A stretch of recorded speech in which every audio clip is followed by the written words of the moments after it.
ॐ नमः सिद्धेभ्यः।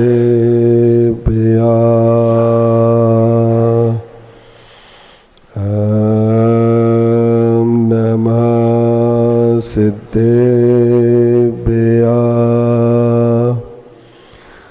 ॐ नमः सिद्धेभ्यः। नमो अर्यन्तानं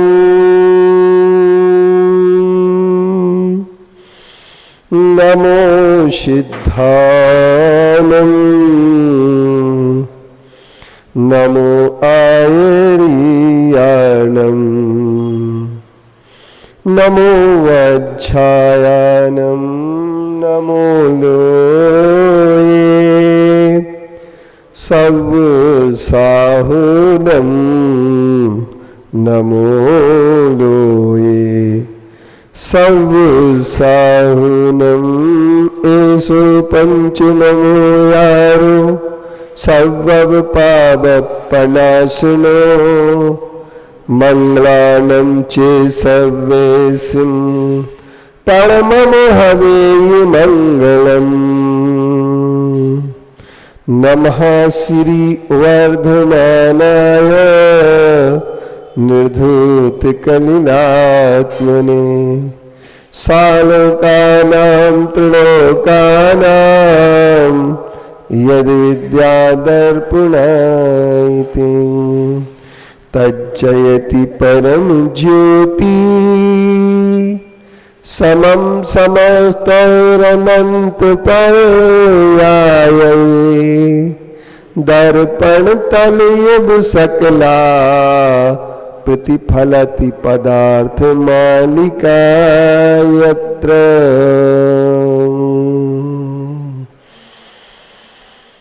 संयम सौरभ साधना जिनको करे प्रणाम त्याग तपस्या तीर्थिका विद्यासागर नाम त्याग तपस्या तीर्थिका।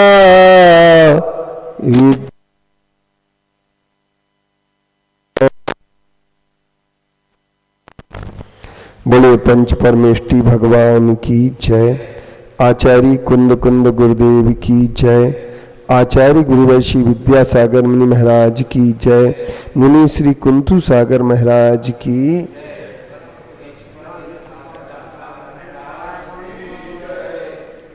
उपस्थित धर्मानुरागी बंधुओं, आज पर्युषण पर्व का 7वां दिन है। तप का दिन है, इच्छा निरोध का दिन है, दुर्भावना बाहर निकालने का दिन है, नकारात्मक सोच को बाहर निकालने का दिन है। अब हमारी जो इच्छाएं होती हैं वो इच्छाएं विभिन्न प्रकार से हुआ करती हैं। आदमी की इच्छाएं अनंत होती हैं और उसकी आवश्यकताएं भी अनंत होती हैं, लेकिन इच्छाओं का निरोध कर लेने का नाम तप है और इच्छाओं को बलवती बनाने का नाम, इच्छाओं को हवा देने का नाम ही अधर्म है, पाप है। और यूं कहा जा सकता है इच्छाओं को हवा देने का नाम ही विचारों को छोटा बना देना होता है। आशावादी सोच और निराशावादी सोच दो प्रकार के सोच होते हैं। जहां आदमी सोचता है कि उम्मीदों में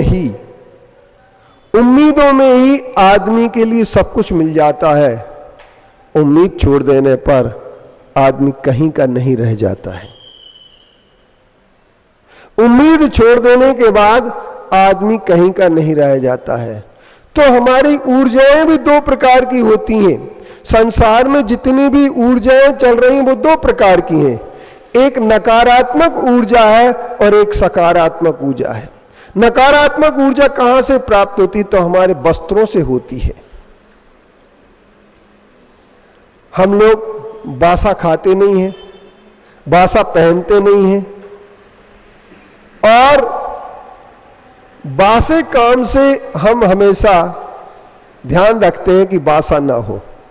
तो हम लोग क्या करते हैं, सबसे पहले अपने घर में झाड़ू लगाते हैं। लोग कहते हैं बासे चौके में या बासे घर में काम नहीं किया जा सकता है, तो ताजा करने के लिए झाड़ू लगाते हैं। लेकिन बासे मन से भी कुछ नहीं किया जा सकता है।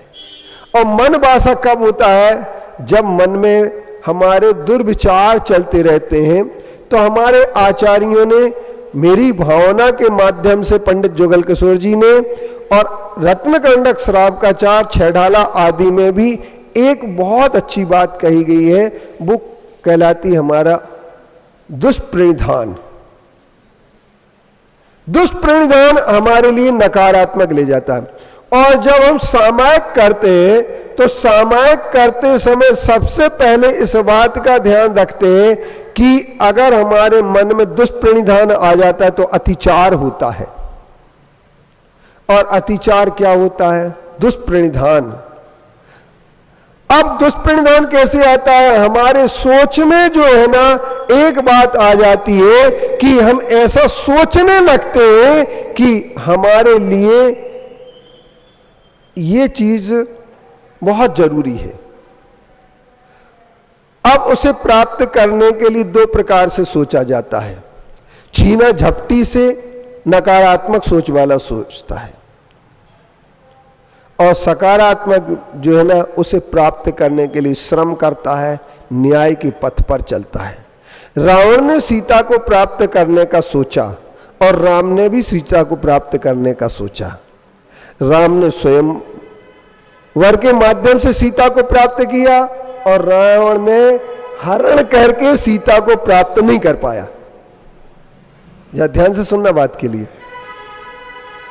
रामचंद्र जी ने सीता को स्वयंवर के माध्यम से प्राप्त किया और रावण ने हरण करके भी सीता को प्राप्त नहीं कर पाया। तो नकारात्मक सोच जो होते हैं वो क्षण के आनंद के साथ चलते हैं, और सकारात्मक सोच जो होते हैं वो शाश्वत सुख के साथ चलते हैं। जो शाश्वत सुख का पक्ष बनाता है, जो शाश्वत सुख के साथ बात सोचता है, ऐसा व्यक्ति, एक बात ध्यान रख लेना कि ऐसा व्यक्ति एक न एक दिन अपनी सफलता जरूर अर्जित करता है। तो हमारे सामने दुष्प्रणिधान क्या होता है, और एक दुर्ध्यान होता है। आर्तरोध ध्यान जो होते हैं वो नकारात्मक सोच के परिणाम है। अब उन आर्तरोध ध्यान क्या होते हैं? आप लोगों ने कभी सोचा नहीं होगा कि ये जैन दर्शन में दो प्रकार के ध्यान की बात है। धर्म ध्यान, शुक्ल ध्यान, ये है मोक्ष के कारण रूप। और आर्त और रौद्र ध्यान जो है वे है हमारे लिए संसार के कारण रूप। आर्त और रौद्र ध्यान जो होते हैं, आर्त ध्यान और रौद्र ध्यान, ये चार चार प्रकार के होते हैं। हिंसानंदी, मृषानंदी, चौर्यानंदी और परिग्रह संरक्षणानंदी, ये चार ध्यान है हमारे। और चार ध्यान हमारे होते हैं रौद्र ध्यान के पहले आर्त ध्यान। तो आर्त ध्यान कौन से होते हैं? तो वो होते हैं सबसे पहले कि एक हमारे सामने आता है संयोग से ध्यान होता है। तो वो कहते हैं इष्ट वियोग, अनिष्ट संयोग, पीड़ा चिंतन और निदान। अब मेरी भावना में एक बात कही गई है, होकर सुख में मगन न फूले, दुख में कभी न घबरावे, और पर्वत नदी शमशान भयानक, अटवी से नहीं भय खावे, रहे अडोल अकंप निरंतर, यह मन दृढ़तर बन जावे, इष्ट वियोग अनिष्ट योग में सहनशीलता दिखलावे। अब अपने लिए विचार करना है कि ये जो हमारे सामने बात आई है कि होकर सुख में मगन न फूले, तो हर आदमी अच्छी चीज प्राप्त करना चाहता है, लेकिन संसार में जितनी भी वस्तुएं हैं वो अच्छी भी हैं और बुरी भी हैं। क्योंकि आचार्यों ने एक बात कही है, कोई खरा और कोई बुरा नहीं, वस्तु विविध स्वभाव है, तू वृथा विकल्प ठान और में करत राग उपाव है। आचार्यों का ये कहना है कि आपके लिए सबसे पहली बात क्या होती है कि आपके पास जो होता है कि कोई खरा और कोई बुरा नहीं। संसार के जितने भी पदार्थ हैं उनमें कोई भी पदार्थ अच्छा नहीं है और कोई भी पदार्थ बुरा नहीं है। हमारी मान्यता है, हम नकारात्मक सोच से अच्छे पदार्थ को भी बुरा मान लेते हैं और नकारात्मक सोच से बुरे पदार्थ को भी अच्छा मान लेते हैं। यह हमारे नकारात्मक सोच का परिणाम है, यही दुर्भावना पैदा करता है। क्योंकि जिसे हमने अच्छा माना, एक बात मैं पूछना चाहता हूं, राकेश जी आप काय का बिजनेस करते हैं? अच्छा, बैंक में थे, कोई बात नहीं। आपकी पत्नी तो होंगी, है ना? उनकी साड़ी लेने आप जाते होंगे, साड़ी लेने आप साड़ी की दुकान पर, साड़ी कलेक्शन पर जाते कि नहीं जाते पत्नी को लेकर के? अरे वो तो खरीद लेती है, लेकिन कभी कभी तो आपके लिए साड़ी लाना पड़ी होगी। हाँ, अच्छा, एक बात बहुत अच्छी है। पर मैं एक बात पूछना चाहता हूं, बहुत गजब की बात है, इस बात पर आप लोग विचार कर लेना, इस बात को सोच लेना कि कभी भी किसी भी पत्नी की, किसी भी बहन की, किसी की भी साड़ी खरीदने मत जाना। अगर आपने कितनी भी अच्छी से अच्छी साड़ी लाई, जितनी भी शादियां होती हैं, विवाह होते हैं, उनमें अगर झगड़े होते हैं तो उन झगड़ों की शुरुआत डॉक्टर हीरालाल जी साड़ी से होती है। नहीं, साड़ी तो मिल गई, लेकिन ऐसी साड़ी जैसी इनने दी है साड़ी, ऐसी साड़ी तो हमारे यहां जो है ना, हम जो है अपने कर्मचारियों को देते हैं। सबसे पहली बात आती है, सबसे पहली बात यहीं से शुरू होती है। आदमी एक बात कहता है कि हम जो साड़ी इनके लिए हमें दी गई है, वो साड़ी हम क्या पहनेंगे? तो साड़ी न दे करके सीधे, हमारे एक डॉक्टर थे, वो कहते महाराज जी हम कभी साड़ी नहीं देते किसी को। बोले हम तो पैसे दे देते हैं, चाहे 1000 की जगह 1500 दे देंगे, मैं साड़ी नहीं देंगे। क्यों? साड़ी ही नकारात्मक सोच सबसे पहले लाते हैं कि इतनी खराब साड़ी हम क्या पहनेंगे। और खुद के द्वारा खरीदी हुई साड़ी जो होती है वो भले ही खराब क्यों ना हो, जो साड़ी का बिजनेस करते हैं उनसे एक बात पूछना कि ऐसी कोई भी साड़ी नहीं होगी जो बिकती ना हो। 100 साड़ियां आप पटक दीजिए किसी भी, आपके पास साड़ी खरीदने आते हैं लोग, और साड़ी खरीदने आते हैं और साड़ी बेचने वाले का हमेशा सकारात्मक सोच होता है। और साड़ी महिलाओं की बहुत खास चीज होती है। अगर किसी को कह दिया जाए कि साड़ी जो सस्ती मिल रही है या डिफेक्टेड साड़ी भी मिल रही है, तो वहां पर भी वो साड़ी खरीदने चली जाएंगी। क्यों? उनके लिए ये लगता है कि डिफेक्टेड माल में भी अच्छा मिल सकता है। पर मैं एक बात कह रहा हूं कि जो साड़ी होती है, वो साड़ी बेचने वाले जितनी भी साड़ियां होती हैं वो कभी भी ये नहीं सोचते ये बिकेगी नहीं। हर साड़ी बिकती है कि कोई रह जाती है? सब बिक जाती है, कोई भी नहीं रहती। तो साड़ी कोई बुरी नहीं हुई और साड़ी कोई अच्छी नहीं, साड़ी के दुकानदार मनोज लालों के लिए। लेकिन महिलाओं को साड़ी अच्छी भी होती है और साड़ी बुरी भी होती है। पर मैं एक बात कह देना चाहता हूं, आप लोगों को इस पर विचार करना पड़ेगा, आपको चिंतन करना पड़ेगा। जो हमारे जैन आचार्यों ने कहा है कि कोई भी चीज अच्छी नहीं होती है, कोई भी चीज बुरी नहीं होती है, तू व्यर्थ ही राग और द्वेष कर देता है, तू व्यर्थ ही नकारात्मक सोच रखता है। नकारात्मक सोच का परिणाम ये होता है कि आदमी कहीं राग करता है और कहीं द्वेष करता है और उसी का परिणाम अपना संसार बढ़ाता रहता है और वर्तमान जीवन में भी वह दुखी रहता है। अच्छा, एक बात बताओ, किसी से भी पूछना कि हम लोग हाजिर में हुज्जत और गैर की तलाश क्यों करते हैं? हर आदमी दुखी अगर किसी बात से है तो हम जो चाहते हैं वो मिलता नहीं है, जो मिलता है वो चाहते नहीं है, और जो चाहते हैं और मिलता है उसकी विडंबना यह है कि वो रहता नहीं है। आप इस बात को समझ लीजिए, बहुत सारे लोग वर्तमान में सिर्फ ठलुआईगिरी करते हैं, अच्छा काम नहीं करते कोई। और ठलुआईगिरी क्या होती है? फुर्सत आदमी, बहुत सारे लोग कहते हैं हमें काम नहीं है। राकेश जी, आप बैंक में होंगे तो कभी कभी ऐसा लोग कहते होंगे आपके अधीनस्थ, काम ही नहीं है, क्या काम, आप काम बता दो तो हम करने लगे। जो काम पूछ करके काम करता है वो सबसे बड़ा नकारात्मक सोच वाला होता है, और काम जो निकाल करके काम करता है वो सकारात्मक सोच होता है। जिसकी दुर्भावना होती है, दुर्भावना इस बात की होती है दूसरे काम कर ले और मेरा नाम हो जाए,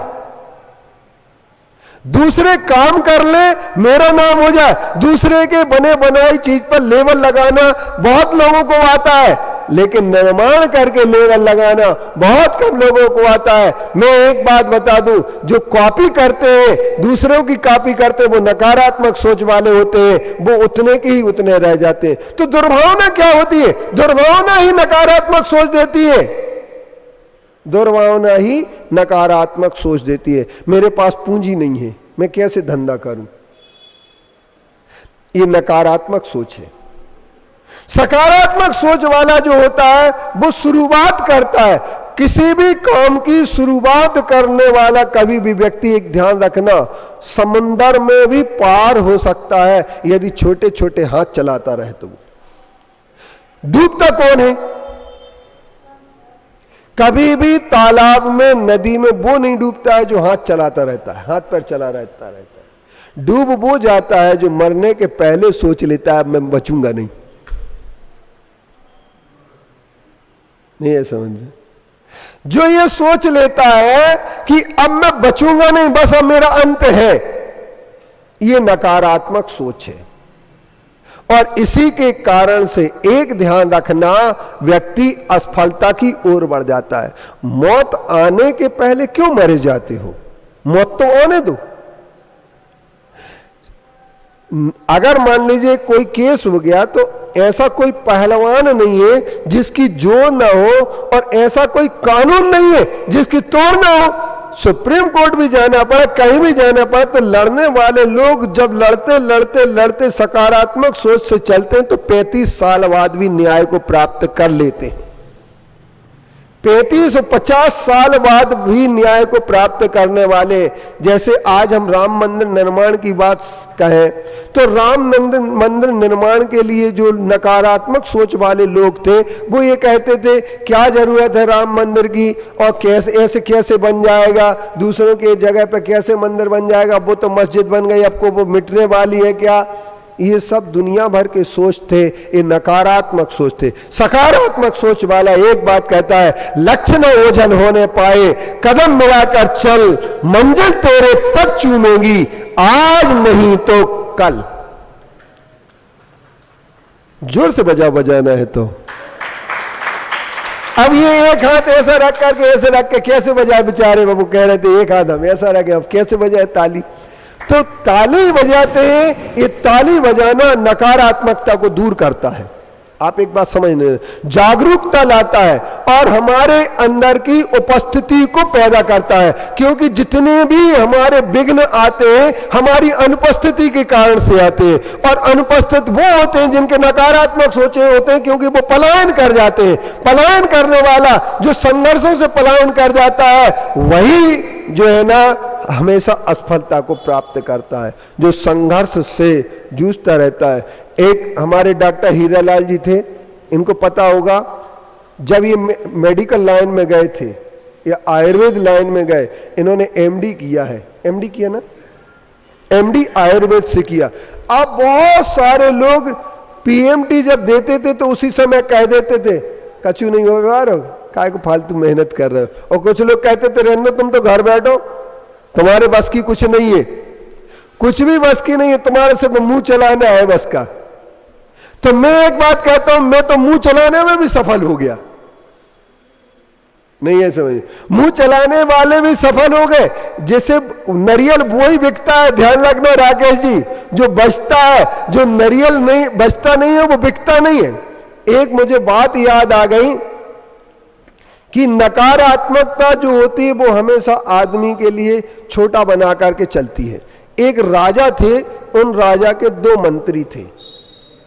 तो 2 मंत्री थे, एक मंत्री नकारात्मक सोच वाला था, एक मंत्री सकारात्मक सोच वाला था। नकारात्मक सोच वाला मंत्री संयोग से रानी का भाई था, और सकारात्मक सोच वाला चलता फिरता आया था कहीं से और राजा ने मंत्री बना लिया था। और रानी हमेशा उलाहना देती थी कि तुमने जो है ना एक चलते फिरते व्यक्ति को अच्छा वाला मंत्री बना लिया और हमारे भाई को नंबर 2 का रखा। तो उसने कहा कोई बात नहीं है, मंत्री ने कहा कोई, राजा ने कहा कोई खास बात नहीं है, इसकी परीक्षा कर देते हैं। तो उन्होंने कहा आज आप राजसभा में आ जाना, इसकी परीक्षा अपन करने प्रारंभ कर देंगे। उन्होंने कहा, राजसभा में बैठ करके राजा ने कहा एक चुटकी राख हमारे बगल वाले राजा को देना है, और ये मंत्री जी दक्षिण वाले राजा को देंगे और ये मंत्री जी उत्तर वाले राजा को देंगे। ठीक है। अब एक चुटकी राख किसी राजा के पास कोई लेके जाएगा तो वो पिटेगा कि सम्मान पाएगा, आप सोचना। लेकिन जिसके पास अकल होती है, जिसके पास सकारात्मक सोच होता है, वो ध्यान रखना, वो जो है ना बात करने वाला अच्छा कुशल व्यापारी होता है, तो ध्यान रखना वो पत्थर को भी बेच लेता है। लकड़ियां होती हैं, लकड़ी नीम की लकड़ी को भी बेच लेता है वो, किस नाम पर? एक कागज लगा देता है, फोटो कॉपी करवाता है, और एक अच्छे उसमें लपेट करके बढ़िया पैकिंग के साथ में वह नीम की दतोनों को दे देता है कि दांत को मजबूत बनाने के लिए एक अचूक नुस्खा, और वह बेच लेता है।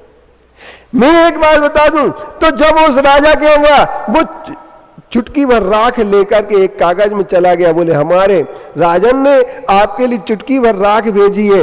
उन्होंने बहुत बोले मेरा अपमान किया है, चुटकी भर राख भेजना मेरा बहुत बड़ा अपमान है।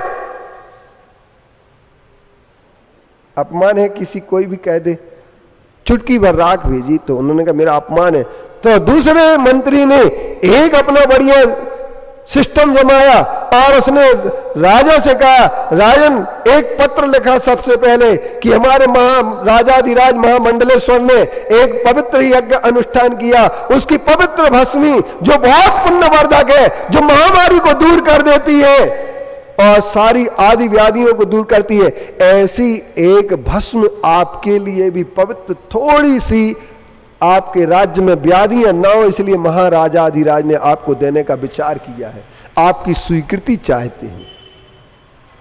तो उस राजा ने स्वीकृति दी, और जब वह तारीख निश्चित हो गई, तय हो गई कि इस तारीख, इस दिनांक को हम लेकर के आएंगे, तो बैंड बजते हुए आ रहे थे उसकी अगवानी करने के लिए। किसके लिए? पवित्र भस्मी के लिए, जो क्या थी? एक चुटकी राख थी। और बहुत सम्मान हुआ, रत्न भेंट मिले, हीरे जवाहरात मिले उसके लिए। तो बताइए, एक आदमी ने अपनी एक चुटकी राख को राजा के सामने डायरेक्ट दे दिया और एक ने जाकर के क्या किया। तो जहां कुछ नहीं हो पाता है, जहां कोई सफलता न मिलने की उम्मीद हो, वहां पर भी अगर सफलता आती है तो सकारात्मक सोच से आती है। और नकारात्मक सोच वाला व्यक्ति सपने को देखता है और देखने के बाद रोज हसीन सपने देखता है मुंगेरी लाल के, और मुंगेरी लाल के हसीन सपने देखने के बाद सपने ही देखता रह जाता है, क्योंकि जब करने की बात आती तो उसके सामने नकारात्मकता आ जाती है। हमारे वस्त्रों से नकारात्मकता आती है। आप जैसे मंदिर में पूजन करते हैं तो धोती दुपट्टा क्यों पहनते हैं? अंकल जी, चश्मा वाले अंकल जी, धोती दुपट्टा क्यों पहनते? पैंट पजामा पहन करके क्यों नहीं कर सकते पूजन? नहीं। अब देखना, आप नए वस्त्रों से आप पूजन करेंगे, आपका उत्साह अलग होगा। पुराने, फटे, गंदे, छेद वाले वस्त्र से अगर आप पूजन करेंगे तो आपके लिए उससे नकारात्मकता ही आएगी, उत्साह कभी नहीं बढ़ सकता। वस्त्रों का उत्साह बढ़ाने में बहुत बड़ा योगदान है। ये साइकोलॉजी है, ये मनोविज्ञान है। आपकी अच्छी नए पेन और नए कागज पर आप लिखने प्रारंभ करते हैं तो आपका उत्साह कुछ अलग होता है।